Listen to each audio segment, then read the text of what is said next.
Assalamualaikum warahmatullahi wabarakatuh. Selamat pagi, salam sejahtera bagi kita semua. Perkenalkan, nama saya Namira Rahmadani dengan NIM 2021-050-2041 dengan dosen pengampu Bapak Erwan Baharudin. Di sini saya ingin mempresentasikan guna memenuhi tugas UAS mata kuliah Bahasa Indonesia, yaitu saya ingin mempresentasikan dengan judul Perkembangan Sejarah Bahasa Indonesia. Yang pertama, sejarah perkembangan bahasa Indonesia. Bahasa Indonesia memiliki sejarah jauh lebih panjang daripada Republik kita saat ini.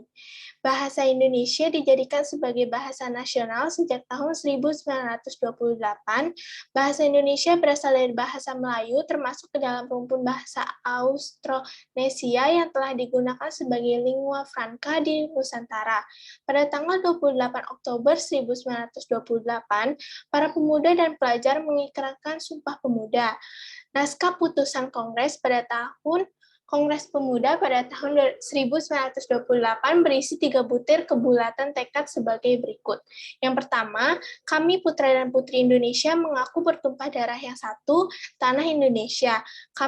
Yang kedua, kami putra dan putri Indonesia mengaku berbangsa yang satu, bahasa Indonesia. Yang ketiga, kami putra dan putri Indonesia menjunjung bahasa persatuan, bahasa Indonesia. Seluruh bagian NKRI harus bersatu dengan tekad 28 Oktober 1928 untuk menjaga bahasa Indonesia sebagai bahasa persatuan. Selanjutnya, sejarah perkembangan bahasa Indonesia pada masa prakemerdekaan. Pada dasarnya, bahasa Indonesia berasal dari bahasa Melayu. Pada zaman Sriwijaya, bahasa Melayu dipakai sebagai bahasa penghubung antar suku di Nusantara dan sebagai bahasa yang digunakan dalam perdagangan antara pedagang dan dari dalam Nusantara dan dari luar Nusantara. Dan pada saat itu, bahasa Melayu telah berfungsi sebagai yang pertama, bahasa kebudayaan, yaitu bahasa buku-buku yang berisi aturan hidup dan sastra. Yang kedua, sebagai bahasa perhubungan. Yang ketiga, sebagai bahasa perdagangan baik bagi suku yang ada di Indonesia maupun perdagangan yang di luar Indonesia. Yang keempat, bahasa resmi kerajaan. Bahasa Melayu menyebar ke pelosok Nusantara bersamaan dengan menyebarnya agama Islam di wilayah Nusantara. Oleh karena itu, para pemuda Indonesia yang tergabung dalam perkumpulan pergerakan secara sadar mengangkat bahasa Melayu menjadi bahasa Indonesia sebagai bahasa persatuan untuk seluruh bangsa Indonesia. Sumpah Pemuda 28 Oktober 1928. Yang ketiga, peristiwa-peristiwa yang mempengaruhi perkembangan bahasa Indonesia. Yang pertama, dari peristiwa Budi Utomo. Pada tahun 1908, Budi Utomo yang merupakan organisasi yang bersifat kenasionalan, yang pertama berdiri dan tempat terhidupnya kaum terpelajar bangsa Indonesia, dengan sadar menuntut agar syarat untuk masuk ke sekolah Belanda diperlingan.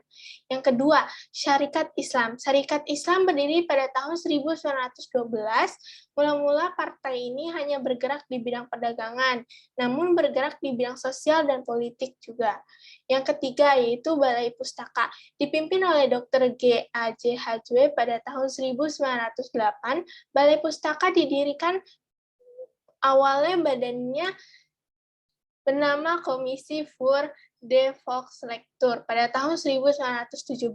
Namanya berubah menjadi Balai Pustaka.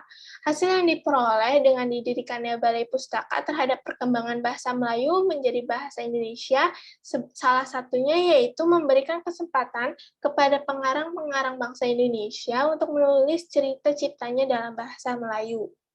Yang keempat, Sumpah Pemuda. Kongres Pemuda yang paling dikenal ialah Kongres Pemuda yang diselenggarakan pada tahun 1928 di Jakarta.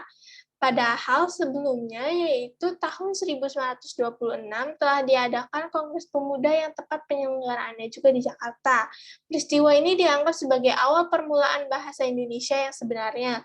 Bahasa Indonesia sebagai media dan sebagai simbol kemerdekaan bangsa. Yang keempat, perkembangan EYD. Ejaan merupakan cara atau aturan menulis kata-kata dengan huruf menurut disiplin ilmu bahasa. Dengan adanya ejaan, diharapkan para pemakai menggunakan bahasa Indonesia dengan baik dan benar sesuai aturan yang ada. Yang pertama, ejaan Van Ophuijsen. Ejaan ini merupakan ejaan bahasa Melayu dengan huruf Latin. Pedoman tata bahasa yang kemudian dikenal dengan nama ejaan Van Ophuijsen ini resmi diakui pemerintah kolonial pada tahun 1901. Ciri ejaan ini salah satunya yaitu huruf I untuk membedakan antara huruf I sebagai akhiran dan karenanya harus bersuarakan tersendiri dengan diftong seperti mulai dengan ramai. Juga digunakan untuk menulis huruf Y seperti dalam Sorabia. Selanjutnya yaitu ejaan Sowandi. Ejaan Sowandi ini adalah ketentuan ejaan dalam bahasa Indonesia yang berlaku sejak 17 Maret 1947. Ejaan ini kemudian disebut dengan nama ejaan Sowandi.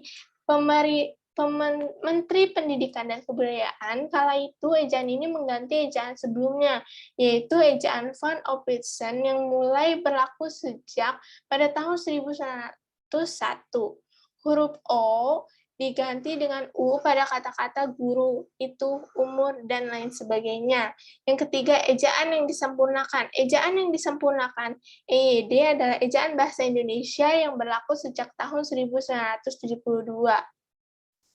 Ejaan ini menggantikan ejaan sebelumnya, yaitu ejaan Sowandi. Pada 23 Mei 1927, Menteri Pelajaran Malaysia pada masa itu Tun Hussein On dan Menteri Pendidikan dan Kebudayaan Republik Indonesia Masuri menandatangani persetujuan untuk melaksanakan asas yang telah disepakati oleh para ahli dari dua negara tentang ejaan baru dan ejaan yang disempurnakan.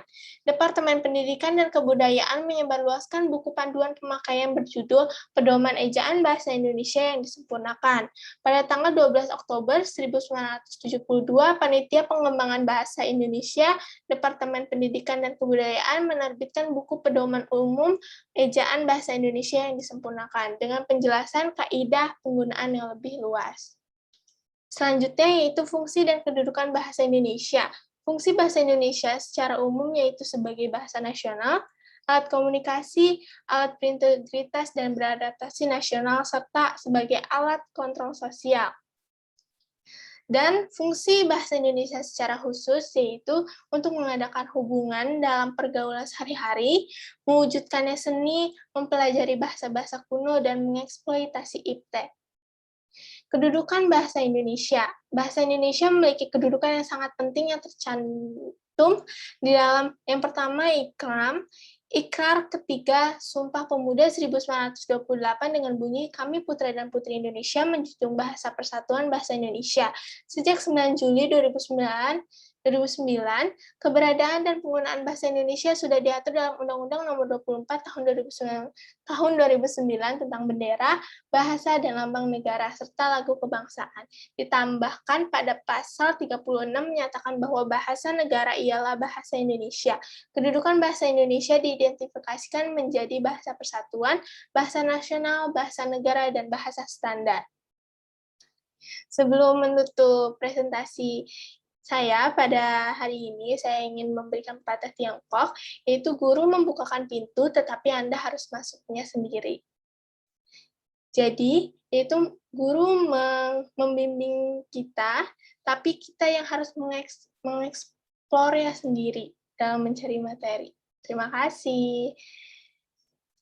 Mohon maaf bila saya ada salah kata dalam penyebutannya. Mohon maaf. Assalamualaikum warahmatullahi wabarakatuh.